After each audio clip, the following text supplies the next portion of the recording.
Gentlemen, What's up, brother? How you doing? well, it's been a day, hasn't it? Yeah, it's been a great day. We'll talk about that on a different day. We'll always remember how the shenanigans of what I accidentally screwed up with today, but we're not here for my mess ups. Uh, Ladies and gentlemen, it's been an honor for me to even say that this person's coming on with us. The host of Insight on YouTube and everywhere that you can find your podcast. The man who was on the first episode of Dynamite. The man that seems like he's best friends with The Rock at this point. The man who's about to be a father and every damn thing in between. Mr. Chris Van Vliet. Hey, guys, thank you so much for having me on.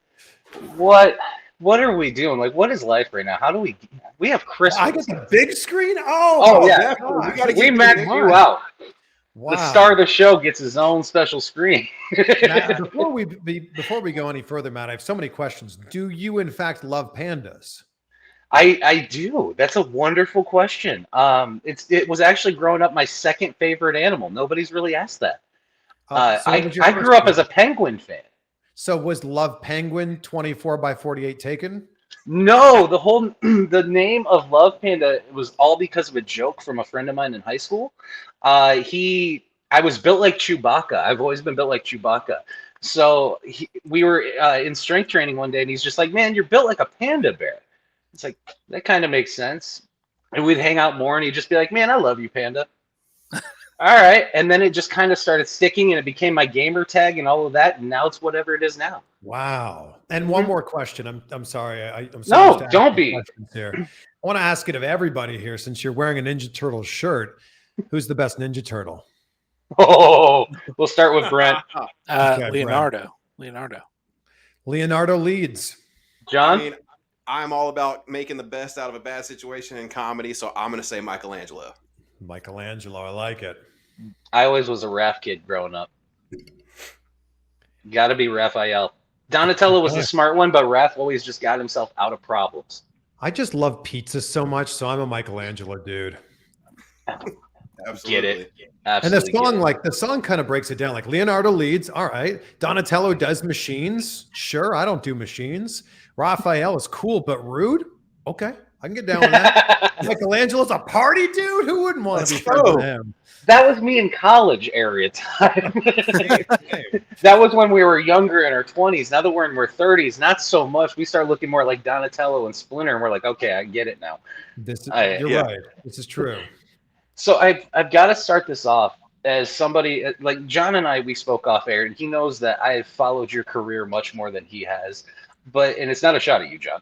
No. But as somebody who has transitioned from Canadian broadcasting all those years ago to becoming the media empire that you've built in your own way, how did you transition through that? Going from, like I said, I've worked in TV and radio back in the day. How do you go and transition from having that actual physical media to going into the digital?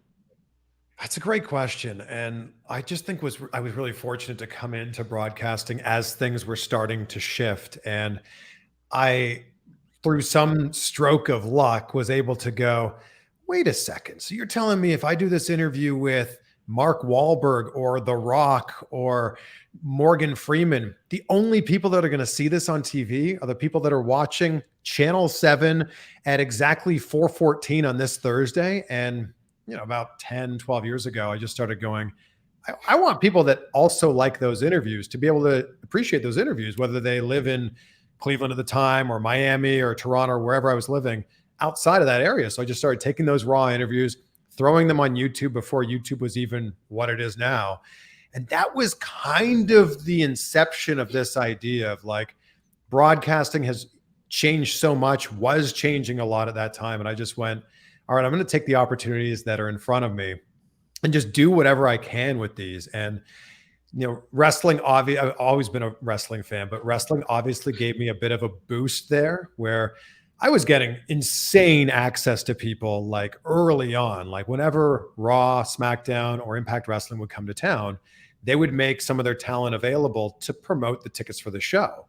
Well, most of the news interviews at that time would be we've got John Kenna here and John is going to tell us, they didn't, right. And they wouldn't know, or they would be like, oh yeah. So tell us what it's like to be in the ring with the Undertaker, and I was like, I was asking legitimate questions that I genuinely wanted to know the answer to. And there weren't a lot of other people that had that kind of access at that time that were wrestling fans. So I just kind of took that and I just ran with it. And anyone that WWE, Impact, Ring of Honor would give me access to, I was like, yes, let's do it. We'll put them on TV, and then we'll also put that interview on YouTube too. And see, I know the other guys are going to want to jump in here, but I wanted to, because you started off with asking me a question, but I also want to thank you for that too, because you and I have been talking. I actually looked it up earlier this morning. We started contacting each other in August of last year. Wow. And to see not only your transition, but the way that we've transitioned, because at this time last year, I'm still a no-name TikToker, let's be real. But to see somebody like you take a chance to believe in somebody like me meant a lot, as somebody who's been a fan of what you do. And kind of what we do within the channel is based off of what you've done with Insight and the things that you've done leading up to where you are. So it means a lot to me that you've actually taken the time. And it's kind of like my mentor interview on this one, because it's, even though you and I've been touching and going in conversation, to see if you really look at what we've done, I've based so much of it off of the model that you've laid out. So I wanted to thank you for that. Oh, wow. Because even when That's you and I great. I messaged you last year, and I was just like, hey, what recommendations would you have for me? And you were blunt with me, and you were one of the first people that got back to me of, you need to just get out there. You're doing the content, but you just got to keep getting out there, keep getting your name out there, and it'll happen. And it worked. So I wanted to say, as somebody, as like a success story for you in your own way, a million thank yous to you personally for that, for giving me the courage to do what we're doing now. Well, you're the one who's doing this, all of you guys. So I'm not wearing a hat right now, but my hat is off to you. And, congrats on doing this, because there's so many people that talk about starting a YouTube channel, talk about starting a podcast, talk about live streaming, and then it ends there. They don't even take the first step to Google what it would take to do that. That blows my mind. It really comes down to, you either want to do something or you don't. There's no in between, because if you want to do something, you will take all of the steps necessary to actually make that thing happen. And if you don't want to make something happen, you'll just keep coming up with excuses. So congrats to you guys for actually making this thing happen, and also for realizing it's not an overnight thing. And if you can appreciate the process of it, which is booking the guests, studying for the guests, figuring out what the conversation is going to sound like, everything here with the graphics and the live stream, promoting that. If you can, appreciate and enjoy that entire process, then you're doing something right. Yeah. And much like Matt Panda says about you, I say that about Panda, because I just commented on one of his posts one day and he followed me. And I've always wanted to start a podcast. I have a friend that had an ESPN radio show in Houston, and I always followed him. I was like, man, I really want to do that. And I finally talked to him one day, and he was like, just do it. The only thing stopping you from doing it is yourself. Mm-hmm. Wonder where I heard that from. And when he came to me with this channel, I was like, man, I'm nervous. I've never hosted anything. I like talking to people, but I've never hosted anything. And now I'm, looking back, I think we're 18 episodes into my podcast, and it's like, man, this was a good jump off point. This was a great risk to take. And I view you as like the Ariel Helwani for wrestling. You are the reporter. You are the guy. And to see you living out dreams like that and really representing an entire wrestling fan base, I got to give you a lot of applause and thanks for, bringing it to such a mainstream. Yeah, because people like you have made it so you've blazed the path down so we can walk down it. I don't know if that's necessarily true, but I will take it, because I don't want to argue about it. All right. But the comparison to Ariel Helwani is a big one, because it was actually Ariel who I saw him early on, late 2000s, doing the backstage interviews at MMA shows. And I went, I can do that. I have the exact same access that he has. All I got to do is get in touch with the right people to, see if they'll say yes. Yeah. And, I had the great benefit of being able to work for the CBS affiliate in Cleveland, the Fox affiliate in Miami. I'm now corresponding for the CBS affiliate in Las Vegas. And when you have that a lot more doors would open. So I saw Ariel backstage with just a handheld microphone doing these interviews at UFC events. And I went, I wonder if I could find a microphone that somehow plugs into my iPhone. I wonder if I could shoot videos like that too. A couple Google searches later, I purchased these items, and that's how I shot the majority of my interviews on YouTube. Was just like a handheld mic with an XLR cable that went into this weird thing that somehow went into the bottom of your iPhone. And I'm like, it's like the definition of that idea of like, if there's a will, there's a way. Yep. Exactly. Yeah. It really is surreal how far technology has come. For one, I mean, you can do half this stuff from your phone. But yeah, and just speaking of surreal, this moment right here is surreal for me, because the two guys below me are like the reason I even started like a TikTok. And then of course, like there's you and just like, so just briefly, a little bit about me. So I have actually only been a wrestling fan for a little over a year now. My friend took me to my first live event. I instantly fell in love with it. And one of the reasons I fell in love with it was because of the wrestling community. It's good or bad, but it's unlike any other. So if you were to describe in just a few words, what does the wrestling community mean to you? Well, I think you nailed it when you said it's good and bad. It's so funny that you take the good with the bad with the wrestling community. But I don't think that my career would have been able to continue, going the way it was going if it wasn't for these interviews that I was doing. Again, like just kind of randomly off the cuff. Like one of my biggest interviews was 11 years ago when I got the Miz throwing out the first pitch of the Cleveland Indians game. And I just happened to be there. I happened to have the right contact with the Cleveland Indians, who said, oh yeah, well, if you're going to come down here, sure, of course you can have access on the field and interview Mike. And like that interview was one of the first ones that really springboarded my YouTube channel and allowed it to get out in front of a lot of people. And the only reason my YouTube channel was able to grow was because people were sharing this. And it was unbeknownst to me that these interviews were getting shared on places like Reddit and then getting picked up in all of these different wrestling publications. And if it wasn't for the wrestling community, none of that would exist. So I'm eternally grateful for fellow wrestling fans, because that's what I am. I'm a wrestling fan at heart. I've always been a wrestling fan. Originally had dreams of being a pro wrestler. I'm so glad that I took the path that I took now, and I still get to dip my toe into the wrestling world every once in a while. I always say, like, I'm 39 now, and I look at my friends who are 39 and they're pro wrestlers, and they got a lot more things that hurt when they roll out of bed in the morning. So, I'm fortunate that, my knees don't hurt. So my knees don't hurt at all. My neck doesn't hurt. I'm good. So yeah, very grateful for the wrestling community. I say that with a caveat that I just wish that they would be a little bit more positive sometimes. Yeah. Like, yes, there's the good and the bad, but what we saw just a couple of days ago with Kevin Nash's YouTube channel, Click This, and he was basically saying, like, for my son, my late son, Tristan, I'd love to get to 100,000 subscribers. And then the wrestling community came together, and within like 3 hours, boom. And I don't know what it is now, but at last check, it was at like 135,000 subscribers, which is unbelievable. And I made a post and I said, this is what happens when the wrestling community comes together for something positive rather than perpetuating negativity. Like, can't we just do that all the time? It would be nice. You would think so. Exactly. I think so, but it's just, that, I want to bring, sure you guys have talked about this before, but the idea that you like one thing doesn't mean you dislike the other thing. And no, unfortunately, that's how it works in wrestling Twitter sphere, at least. Yeah. It's not much different in TikTok either. Yeah, you can't please them all. You really can't please them all. And, speaking of that, the good in the wrestling community and the pain of it, I actually took an idea from you when I watched you get chopped by Sean Spears. I've always wanted to do something good. This is true.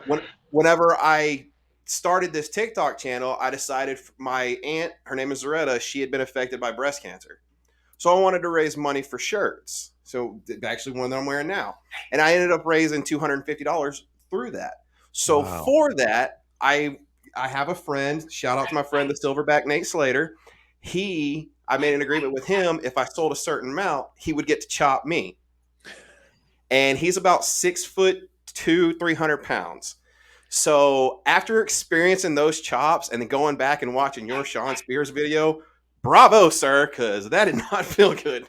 Yeah, it doesn't tickle, that's for sure. And by the way, that whole thing was my idea, getting chopped that many times. Like, I don't know if Sean Spears or Tyler Breeze or Cassie Lee would have had that idea, but I went to the wrestling school. I went to flatbacks. Sean Spears and Tyler Breeze are awesome. And I was like, I'll just take some bumps. I'll run the ropes. We'll lock it up. Because I trained years ago. And then Sean goes, what if I gave you a chop? And I'm like, yeah, sure, I'll take a chop. Like, why don't we make it interesting, though? Why don't you line up all your students and I'll have them, they can all chop me. And he's like, ooh, okay. You're going to learn today, Chris. Right. It was like 8 students. I'm like, I could take 8 chops. And then I realized everybody got 2. Plus Breeze and Spears, and well, you saw the rest. Yeah, your poor chest. Yeah, I took 3. I probably could have made it to 5, but there was no way I was. You could have made it to 25. Come on. Oh, he's a big old boy, Chris. He's a big old boy. I'll send you the video after this, Chris, so you can see. Yeah. Because, poor John got lit up. It was for a good cause. So with people like yourself, Mr. Helwani, like we had mentioned earlier, and Ryan Satin, you guys are considered kind of like my holy trinity when it comes to what we do on that upper echelon. Oh, wow. When it comes to that upper echelon, you guys have such a dynamic performance style. And even with you, like, you can kind of tell from my Jimmy Neutron hairstyle, it's a little bit, Wow. Should I put on some glasses so we could be twins? Oh my God. Oh, God. Oh, my goodness. We got Chris Van Vliet and Wish.com. We got Chris Van Panda over here. Oh, my goodness. But with with you three having the styles that you do and the way that your charisma portrays, not just through the screen, but you can sense the genuineness of all 3 of you when you talk. You don't see that with a lot of media this day, where it comes across as genuine and human and those types of dynamics. Do you think that's more of the training of going to the media school and all the things that you've done throughout your career? Or do you think that's transitioned just because of the way that society has changed now? Oh man, it's hard to pin it down to one thing, I think. But for me, I never wanted to be a reporter. I never wanted to be, and I've spent a lot of my career as an entertainment reporter, but I was always influenced by television personalities and TV hosts. And like, I remember recording this show on VHS when I was still in college called The Ultimate Revenge. This terrible show on Spike TV, but I was so engaged by the host, who was just so charismatic. And when he talked, I felt like his charisma just oozed through the screen. And his name was Ryan Seacrest. And he went and ended up going on the next year to get American Idol. And obviously his life changed and he became a household name. I just loved those style of people that made you turn your head, made you want to watch. And I think that I realized really early on with the interviews that I was doing, and I was so fortunate in my early 20s to be working for MTV2 Canada and interviewing some big musicians and actors and comedians. I realized that people were not tuning in the TV or turning on the TV and tuning into our show to see me interview that person. They were tuning in to see that person being interviewed. And I realized really early on that it wasn't about making me the focus in those interviews. And I think that those other 2 names that you listed, I mean, Ryan and Ariel, are so good at what they do. They're great at holding up a mirror and shining a light onto the person who's being interviewed. And that's always something that I've wanted to do. I'm a big believer in the 80-20 rule, that if I'm interviewing you, you should be speaking about 80% of the time, and I should be speaking about 20% of the time. And I think that, the best thing about podcasting, YouTubing, all of it is anybody can do it. And the worst thing is anybody can do it. And I think that a lot of people will start a channel with the idea of like, I'm the star. Well, if you want to be the star, great. But when you have guests on there, realize that people are on there, to talk to them. So I think it's a combination of a lot of those different things. And I also was really fortunate to get a lot of reps. Like when you work in television and radio, there was a point in time when I was on radio, then going to TV, then barely getting any sleep, and then rinse, lather, repeat the next day. You're getting a lot of reps. And I think I was really fortunate from early on in my career, actually almost all the way through my career, to be on TV 5 to 7 days a week. You're just getting those reps in, and you're on TV 5 or 6 times a day. You're able to make a lot of mistakes, and you're able to learn from those mistakes. So I think that was a really big thing for me too. I appreciate that. The big thing of like that is just like we've built with this is not being afraid to fail. Oh, you can't be. Yeah, you can't. I mean, there is no failing, right? It's just Exactly. it's you win or you learn.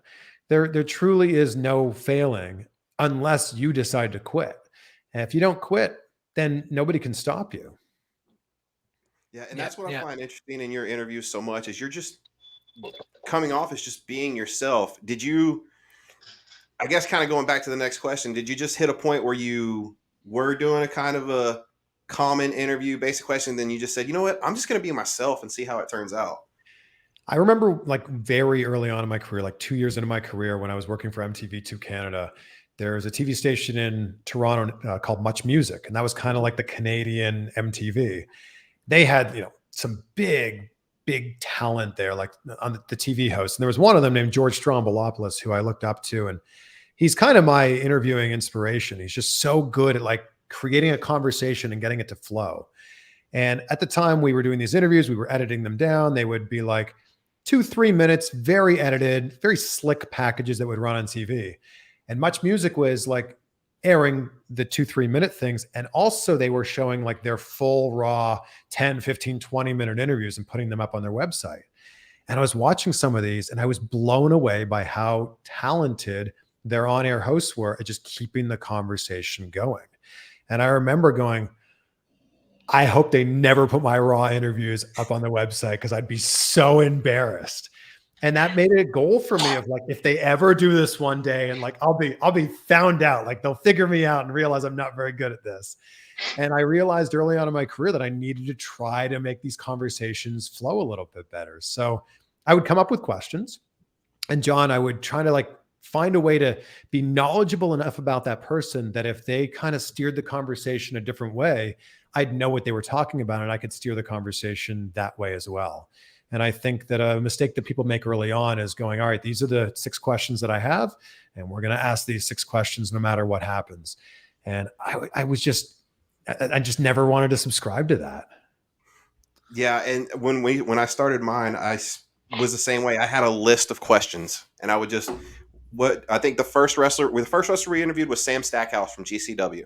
Yep. And I would just ran down the list. And as we went over time and I started naturally evolving to be myself, we interviewed Stevie Ray. And I would just pick up on something he said and grab a question off of that instead of worrying about a list. And it makes it feel more comfortable. And that's what it's all about, is just trying to get into your comfort zone and moving forward. Yeah, my favorite interviews are the ones that just sound like conversations. That's why Howard Stern is so good at what he does. That's why Joe Rogan has the following that he does. That's why Dak Shepard has the podcast that he has now with Armchair Expert. The list goes on and on and on, but they just make them conversations. If you were going to a dinner party tonight, you wouldn't be like, okay, all right, so it's going to be Brent, Matt, and John there. All right, so when I get there, I'm going to say to Matt first this thing, and then he's going to thank you.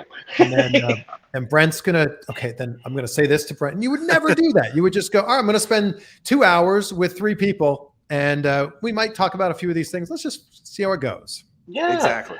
Yeah, and if I could just just pull the curtain back just a little bit, so this is actually my first interview that I've done on this channel, podcasting, anything. And wow! It's with somebody that I look up to tremendously. So I first discovered you. You were at a wrestling convention in Indianapolis, and I didn't meet you there, but I saw you done an interview of Hangman Adam Page, who was really, it was his story that kind of is what got me invested into wrestling. So one of the things I wanted to ask you though is, you were at that first AEW Dynamite. What was that atmosphere like? And like, what was like the backstage atmosphere like? That was something that was so cool to be part of. And it's crazy as we sit here right now. That was over 3 years ago that AEW had their first show, October 2nd, 2019. It was like there was a lot going on. And I think that everybody knew like this was historic. And I'm so glad that I could be one tiny little minuscule part of that historic moment of wrestling being back on TNT for the first time in almost 20 years. But I'll peel the curtain back a little bit myself. I went to the production meeting the night before, and I don't know if like every wrestling fan knows this, but I think wrestling fans know it's scripted, right? I think we always hear the term it's scripted. There is an actual script. Like I still have it here somewhere. It's an actual script, like talking about like this is going to happen, this is going to happen, then there's a commercial break, then this thing's going to happen, this thing's going to happen. And to like go into that production meeting that was Cody and Kenny and the Young Bucks and Tony all sitting at the front of the room. And Cody kind of led the meeting and was like, all right, everybody, like, welcome. We're going to start at page 1 here. And to go through the whole thing and like you're envisioning it in your mind and you're like, oh my gosh, this is so exciting. I remember it was like a big thing that they're like, we're going to take our first commercial break a little bit later on. And we're going to do this picture-in-picture thing. And this was like unheard of. And I was like, man, this is just so smart. So to see that as a wrestling fan, to go in and like see how this was going to like be, it was all planned out, and then to see it in action the next night, it was very, very cool. And there was a real excitement in the air of just like, you know, you had some of the best wrestlers in the world all together now in one place for people to watch on TV for free, because up to that point it was just pay-per-views. People knew that there was something special going on here, and they were just so happy to be part of it, myself included. It was such a grassroots feeling that they had then. That all-out feeling leading into that first Dynamite. That was such that grassroots pro wrestling feeling that you don't really see anymore. Especially something that's so dynamically powered by the people, unlike World Wrestling Entertainment, where it comes across like it feels like it's powered by the machine. Yeah, and I think that there's a difference. I'm sure you guys have been to both WWE shows and AEW shows. WWE shows feel like you're at a television taping, and that's no disrespect to them. They're creating a television show, and that's what, you know, it's most important to them. You go to an AEW show, and it happens to feel like a wrestling show, and there's cameras there. Like it's almost like the flip. And I took my fiance to both. She had never been to a wrestling show before, and she's like, "Wow, they just feel so different." Because you're right. There's something about that energy of AEW, because almost everybody in the arena at an AEW show is a big time wrestling fan. Yep. And there's a lot of people, and again, this is not a disparaging comment to WWE, but there's a lot of people that go to a WWE show that might be a casual fan, or they might just be looking for something to do that Monday or Friday night. And oh my gosh, wrestling happens to be at the local arena. Yeah, why not grab tickets for the family? And it's so interesting seeing that the difference between the two. It really is. And even for somebody like you and I, we're all within that same age realm, because I'm 35 and John's pushing 55. He's like AARP down here. Right. 37, man. To see you as a fan can understand and relate with this too, because we grew up with the Attitude Era, and we had, you know, the puppies and all of that stuff, and we go from that mud style outlaw wrestling of the past that people complain about now. But if you look at the family dynamic of what World Wrestling Entertainment has become, and the conglomerate of what they were from that Jerry Springer empire they had then, you got to give Vince a lot of credit at the end of the day for that. Good, bad, and different, with a lot of the things that are going on behind the scenes, to come out of something so radically indoctrinized into people from the 1990s and transitioning it into the business empire that is family oriented. We all wish for that with a company at some point. You have to respect Vince McMahon, whether you love the guy or hate the guy. You know, all four of us wouldn't be connected here right now if it wasn't for what Vince McMahon dreamt up and what Vince McMahon created. And I think the brilliant thing about someone like him is, I don't know if he can dream big enough. Like, I think that he wants to just continue to dream, you know, a big dream, and I'm going to replace that with an even bigger one, and just keep, you know, thinking bigger and bigger and bigger. And I've heard so many references of Vince being like, our real competition's like Disney. Like that's what he thinks of. Like wants this to be a global brand.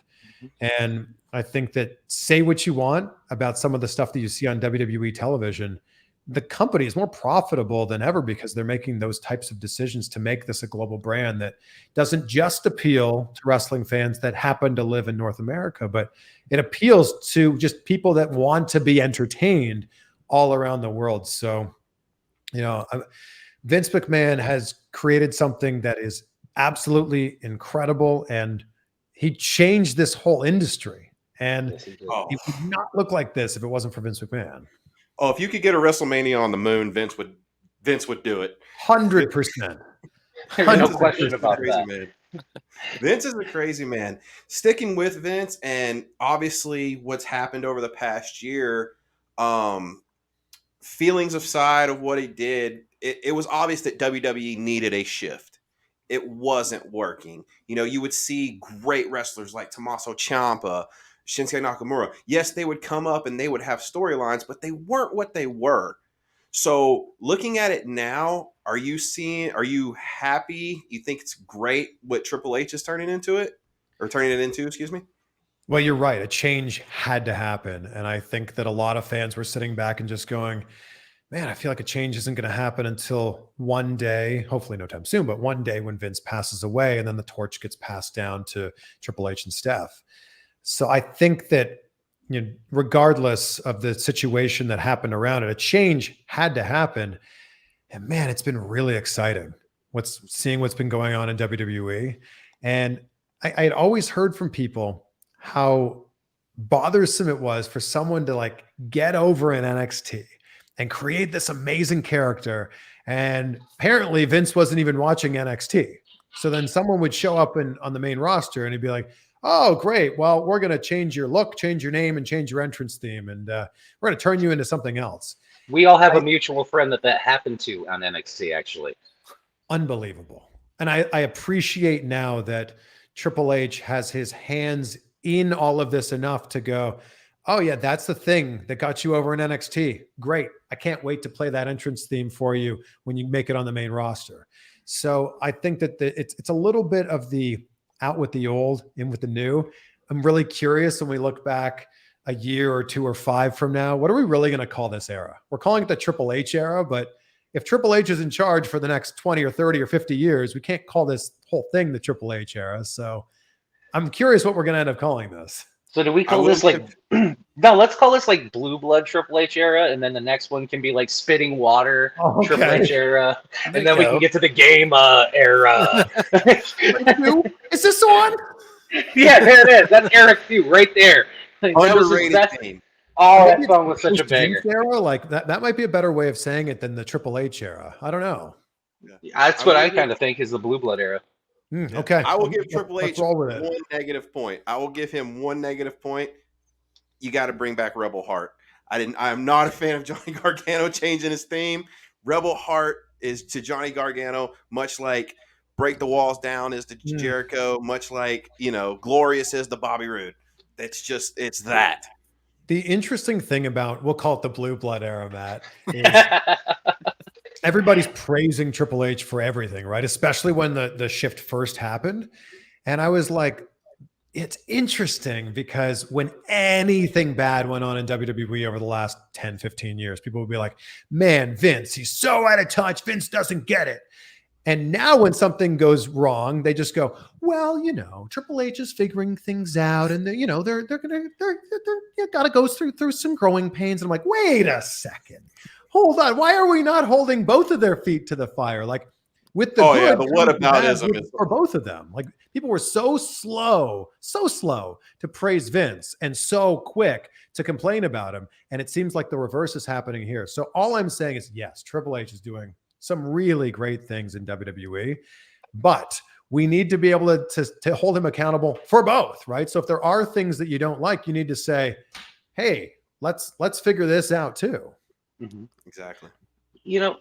Before Brent jumps in here, I want to ask you a question while we're on this whole Triple H Blue Blood era of WWE. With him bringing as much talent as he has back, whether it was Hit Row or Braun or all the other talent, if you could think of one or two names that you think Trips could bring or should bring back that you think would thrive under him, and they don't have to be within AEW, they could be an MLW if it was Jacob Fatu, whatever it may be. Who's somebody that catches your eye that you would be like, if they just had that right kick? Wow. I mean, I think Bray was the big one, right? You ain't lying there, buddy. Yeah. I also think that Karrion Kross was so underutilized.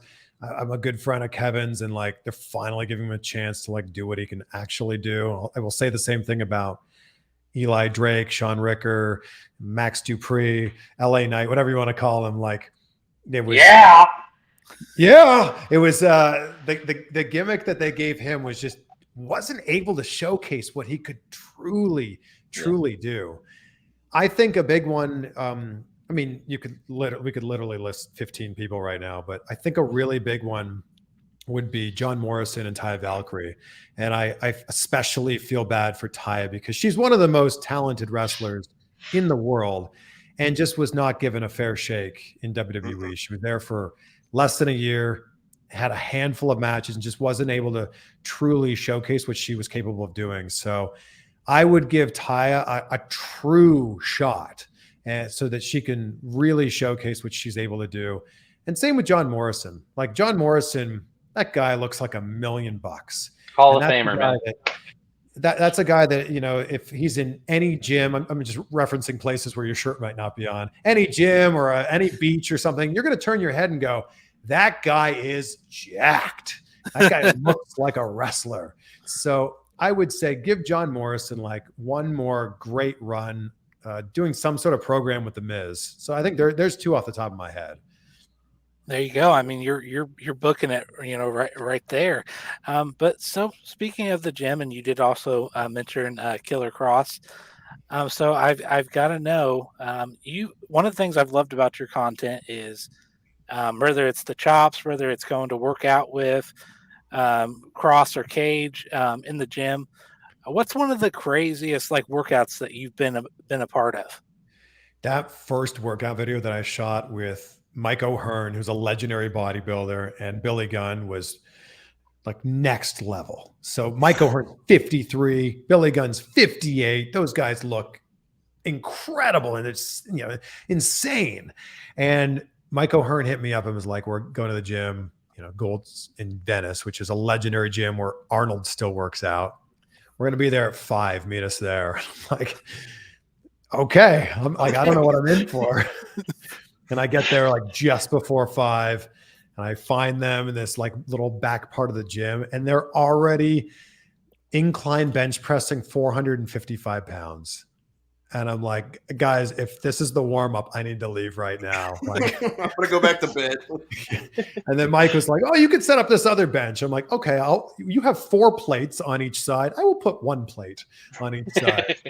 That workout was just from a sheer strength perspective. That workout was just bananas, like next level. But I will say that like the kindness and compassion that both those guys have, Mike and Billy, they're just some of the nicest people that I've ever had the chance to interact with. And the fact that they kind of brought me into their fray for that day, and I still keep in touch with them all the time, that meant a lot to me. That you talk the niceness of Billy Gunn, and the shape that guy is in at 58 years old is insane. But I want to ask you about one that probably wasn't so nice, because I tend to believe he is actually like this. The MJF interview. Are we talking the omelet interview? Yes, this is my favorite interview of all time, right here. The worst. When he's trying to spoon feed you breakfast, how hard is it not to laugh? I mean, how hard is it just to like, what the hell's going on right now? Yeah, that was my thought through the whole thing. Like, what is going on right now? Like, we're middle of the interview. Knock, knock, knock. And what? Oh, sorry, I ordered some food. What? I didn't think it would show up during the interview. Real salt of the earth, man. Where I'm sitting there and he's like being so insanely nice to the room service person. And then he comes back to me and he just like the complete opposite. Like, I will say this. as unprofessional as he is, as much as I don't like him as a person, and the way that he treats people is not very nice. I will say, as a professional wrestler, he's an incredible performer. And I don't just mean on the mic, but I mean in the ring. He's so good at telling stories. And he's the type of person that I feel like whatever profession it is that he wanted to go all the way into. I mean, he chose pro wrestling, but if he wanted to be an actor, he'd be an amazing actor. I feel like if he wanted to be an astronaut, he's the type of guy that would go, okay, what do I need to do to become an astronaut? Great. I'll just take those steps and make that happen. Like, I feel like that's the type of guy that just doesn't take no for an answer. And I think that when you have that type of personality, you're pretty much unstoppable. Oh, absolutely. And his- seeing how much he bases off like Roddy. I think that's the only fair comparison of like, that guy does not say or ah in any promo. And for every great promo that he's ever cut in the ring or backstage, I really believe that the best promo he's ever done is that one backstage of the media scrum after he won the championship. It seemed like it was completely off the cuff. Again, no ums, no ahs, no pauses. It was just like a straight line of amazing thought. And I was just blown away by how he was able to put that out there, put the right emphasis on every word that he was saying. And then he just Especially walked the out ending. like, damn, that is a pro. Thank you. Fuck you. Goodbye. Boo. Oh yeah, that reference. I mean, he's drawing me. I'm from Texas, so the Von Erich for life here. And this movie with Zac Efron, I had my interest in it. And then when I found out that MJF is going to be playing Lance Von Erich, I was like, okay, I'm sold. Because he's just got that draw to him where you have to pay attention to him. I'm really curious if he's going to get bit by the acting bug here. Like, he's been a performer his whole life, and we've all seen that great video of him singing "You Are My Sunshine" on Rosie O'Donnell's show. But he's been drawn to the spotlight his whole life, and I'm really curious if he's going to get a taste of Hollywood and go, "Ooh, I want some more of that." And I wonder if what we're going to see of him in wrestling may just be like a brief 10, 12, 15 years, and then he goes and does what The Rock, Batista, Cena have done. It's amazing to see the work of somebody like Maxwell, who, especially in our modern age, he's doing so many of the things that the territory wrestlers were so phenomenal at, like Roddy Piper or early Flair or Nick Bockwinkel and some of those others, where you almost wanted to travel to the town and just punch him in the face. Just like it was back in the day with the Freebirds and the Von Erich. So many people wanted to just punch him in the face or cause a riot and all those other things. He's found a way to do that in such a digitalized age that you will never see somebody like Maxwell again. And that's where somebody like him will be appreciated once he gets older in age. But his youth and his brashness is one of those things where people are like, damn, he's good, but he's such an asshole. But the thing is, like, we're in an era right now where it's cool to cheer the heels. Mm-hmm. And he's still so good at being a heel that he can still get actual heel heat. And I think that speaks volumes about how talented he is, because it's easy to go into any town and make fun of your terrible sports teams, right? And like, we see that all the time. That's the cheap heat. But he somehow finds a way to get the people that were cheering for him when his entrance theme hit to somehow boo him, or at least go, yeah, no, he got me with that one during his promo. Last week when he cranked William Regal in the back of the head with the brass knucks, nobody saw that coming. So good. And like, he's just a student of the game. And when you hear him talk about the matches that he has watched his entire career and the people that he looks up to, it's not your traditional like, oh yeah, I was a fan of The Rock or Austin or The Undertaker. He's bringing up names from like 30 years before he was even born. And it's like, that's actually really smart, because if you're able to take the best things of what they did and then the best things of the people that were around when you were growing up and then combine that together, my goodness, that's a recipe for success. Absolutely. John? You said at the first AEW how you realized you were a part of a moment. Have there ever been any other moments you were in attendance for? Like for me, I took my wife, her first wrestling show was WrestleMania 25. So she got to experience The Undertaker versus Shawn Michaels. Wow. live and in color. And then I Nice. got to experience Edge's return at Minute Maid Park a couple years ago. Is there one wrestling moment that stands out for you? Yeah, it's WrestleMania 18. I was there. It was my very first WrestleMania. I was in Toronto. I am as old as the WrestleMania number. So I was 18 at WrestleMania 18. And I fully went into that match intending to cheer for The Rock. Like, I've always been a Rock fan. I would sing along with all his promos. And then when Hulk Hogan's music hit, I was like, you know what? Actually, I'm a Hogan fan. And there's this one moment in that match. And every time I watch it, I get like tears well up in my eyes with just like happiness. It's when Hogan had been a heel for so long up to this point, right? With the NWO. And there's a point where he knocks The Rock down for the first time and the crowd just erupts in cheers. And Hogan like looks around at the crowd like, oh, me? Oh. And you can see like this childlike excitement on his face. And I'm just like, oh, and that like hooked me in. So that match was really special. That is, especially with the era of wrestling we had in 2020 and 2021, when people were unfortunately wrestling in front of either nobody or TV screens. That match just cemented how important it is to have actual people in attendance, because that match was a good wrestling match, but the fans made that match an incredible 5-star wrestling match, in my opinion. Absolutely. Yeah. And I mean, so if you could give yourself, your younger self, any advice, what would that be?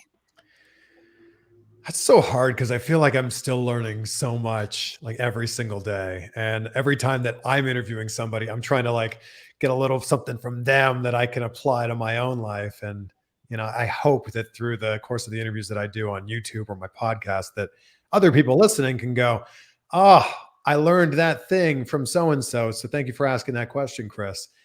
But I just think the biggest thing is just to take the big swings. And I learned that early on in my career that, I'd be in these rooms with some of the biggest stars in the world. I've been so fortunate to talk to people like, Leonardo DiCaprio or George Clooney or Brad Pitt or Julia Roberts. The list goes on. And if there's a question that like I thought like, should I ask this or should I not ask this? I would just ask it. And if it didn't go over well, or I didn't get the response that maybe I thought I might have gotten, I was like, no big deal. I swung for the fences. I missed. And the only people that will ever know that this happened are me, that other person, and maybe a few camera operators, and that's it. And I think that was a big thing, is just like, take the big swings, because if it does work out, you've got an amazing, incredible moment. If it doesn't work out, edit it out. Nobody needs to know, except we're live right now. So, Oh, we're pre-recording this one, buddy. Don't you sweat. But I think that's the biggest thing, is just take big chances, both in the situations that are in front of you, just in life in general too. Absolutely. And speaking of special moments, one of the most tearful moments I had over the past couple weeks was seeing the video on TikTok of you telling Dwayne Johnson, The Rock, that you were about to be a father. From all of us, thank you. As a father of 2 daughters, congratulations, man. It's the greatest feeling in the world. I couldn't be happy for you. I legit showed my wife and we both cried. It was a special moment.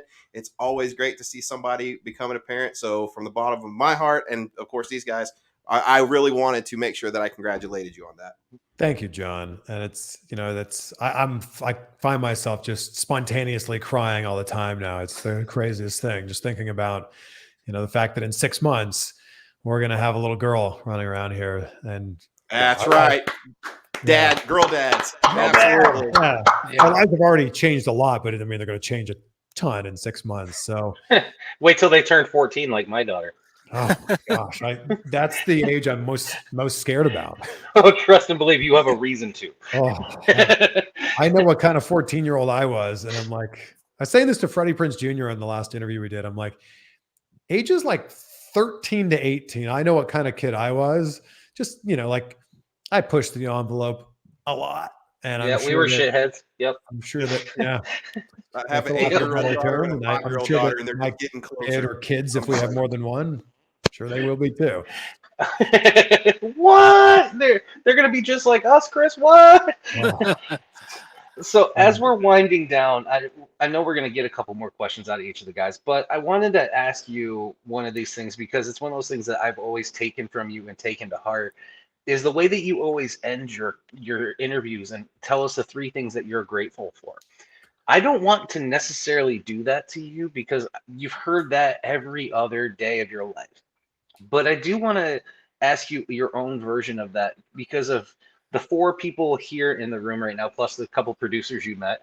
Um, with all of us doing what we've done, it's only been 4 months. You've been in this game, you've known the business of what we've all been trying to do. For somebody that was going to try and walk in tomorrow and say, I'm going to start a show, what would you want to, what's three things that you would want to tell that person to help them succeed? Number one, you actually need to start. You can't just talk about doing it. You actually need to put one foot in front of the other and actually do it.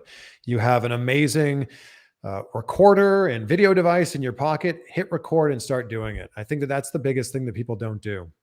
We all have those friends who talk about doing things and that's where it ends. They just talk about doing it. So I think number one, do it. Number two, commit that you're going to do it for a certain length of time. Don't just do it once and call yourself a podcaster or do it once and call yourself a YouTuber.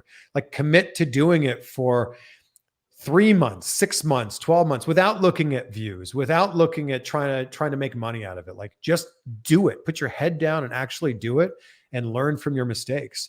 And I would say that number three, tied into that last one, is it's going to be hard, but watch your stuff back. You're never going to get better just by doing it and moving on to the next one. You got to go back and you have to make yourself a better presenter, make yourself a better broadcaster. Yes, your voice sounds like that. That's how the rest of the world hears it. And yes, you do look like that. And you do that weird thing with your mouth when you talk or your eyebrows or whatever it is. Yes, that's you. And you have to get used to that. That's how the world sees you. You might not see yourself like that, but you need to start to get used to seeing yourself like that. The only way you're going to improve is by going back and seeing what worked, and it's going to be painful, but seeing what didn't work too. I appreciate that, man. Wow.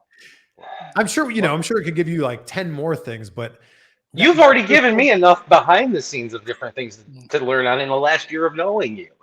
Well, the first one's the most important is like, you have to start. I titled a podcast episode about 6 months ago. I titled it, "What the fuck are you waiting for?" And it was my like direct line to all those people that talked about all the things they wanted to do. And I'm not just talking about content creation, I'm talking about life. Like you want to lose that weight. You want to eat healthier. You want to change your relationship. You want to start studying whatever it is, whatever it happens to be. Well, stop talking about it and start doing it. And I've interviewed, some incredible people, but that was the one episode that I got the most feedback from people on. It was like, yeah, thanks for lighting a fire under my ass and actually helping me get this going. Yeah, because you, not even necessarily because of that episode you were speaking of, but when we were first meeting and the little bit of conversations, because I trust and believe, I understand you are an extremely busy man and a lot of the things that you do and all of that, but to have somebody that was able to reach out back and say, hey, I watched some of your things. If you just worked on this a little bit, or if you took those little tweaks, there's so many people within the modern age that are so afraid to hear that common criticism because it, like you were saying, you can't just do one episode and all of a sudden, oh, I'm a podcaster, I'm a star, all these other things. You got to grind into that.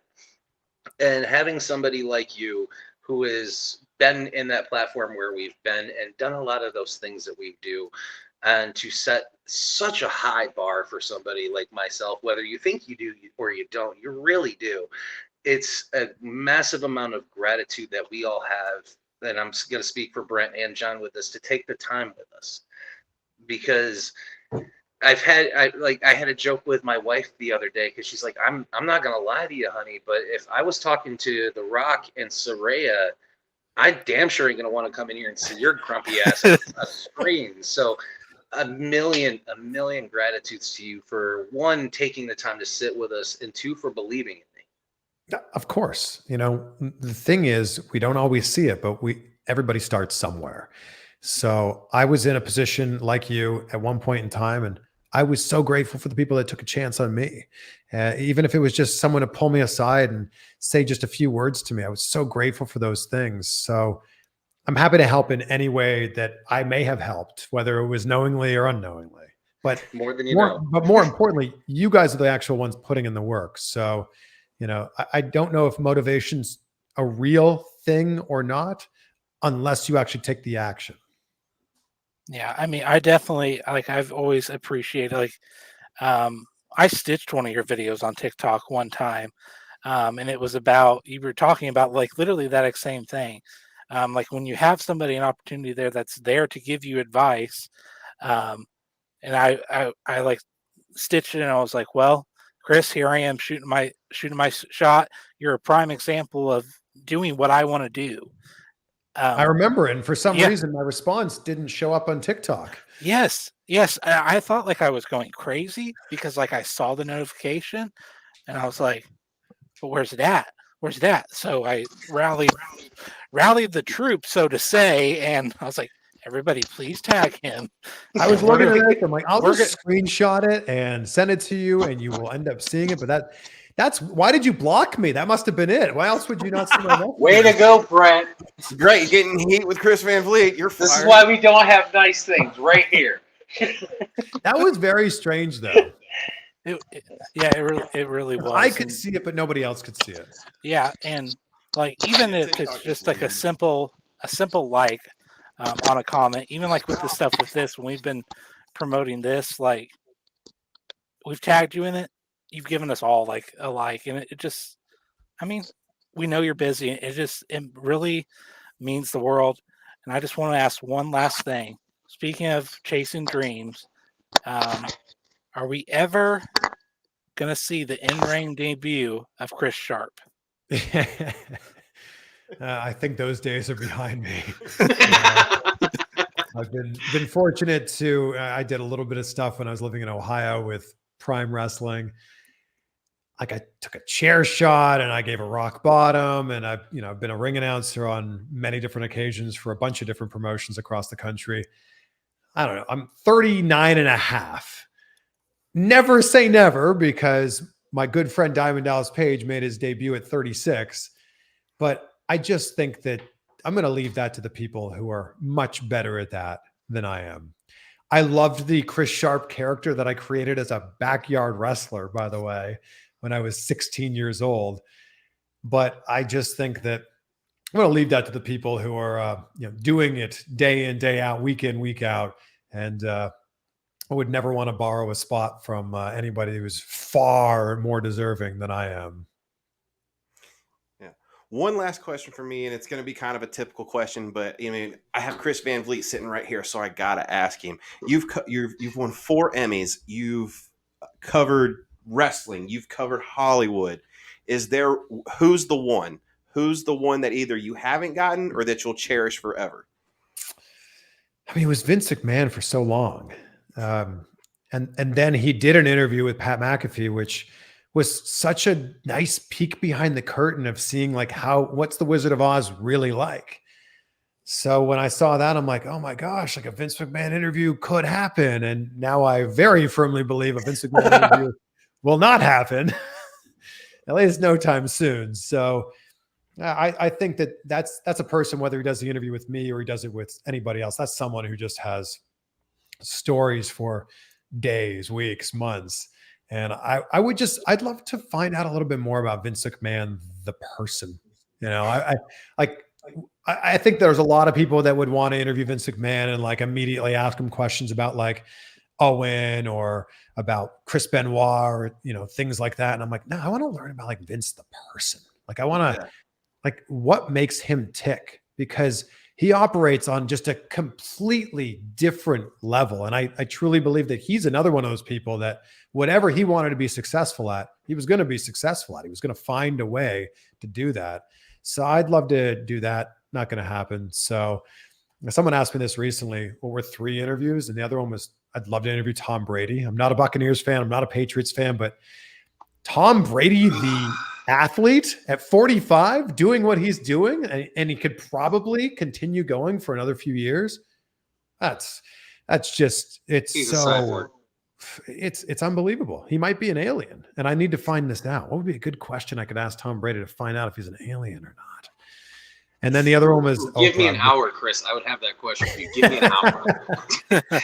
So Vince, Tom Brady, and then I'm really inspired by Oprah and her whole path of everything that she went through, and she heard a lot of no's and was not willing to take that for an answer. So I'm very like there's a lot of people, but those are just three off the top of my head.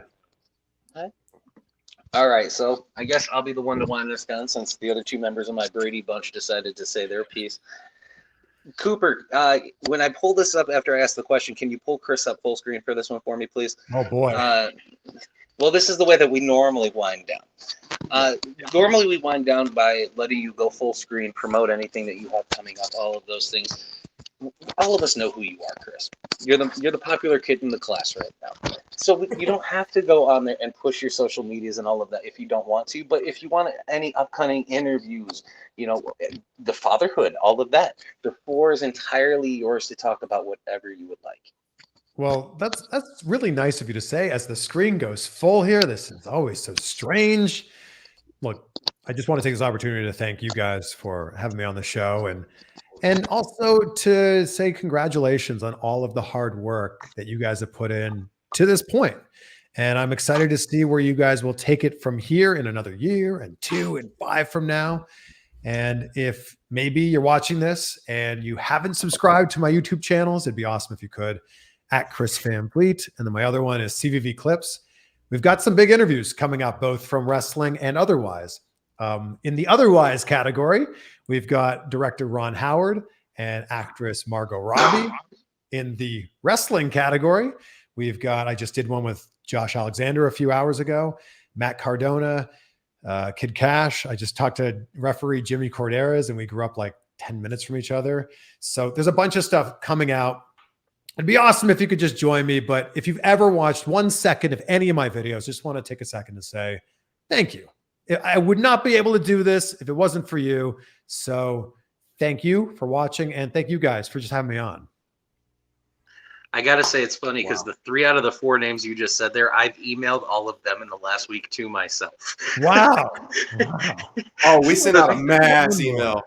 I sent out 150 plus last week, and the first 3 you rattled off, I was like, yep, I definitely emailed Josh. Yep, I definitely emailed. Wow. Ding, ding, ding. Like, yep, I did all of that. So Like I said, with that, big. Yep, I wanted to thank you so much again, like I've been saying, and I feel like I'm being a brokered record on this. Thank you for taking the time with us. Thank you for believing in the crazy mission that we've done, because you've seen the transition of the way that things have gone from then to now. Thank you for, interacting even on just my personal Facebook with me, and, being the friend that you are. I wanted to give you the public flowers that you deserve, because that's something that we don't get too often in this world anymore.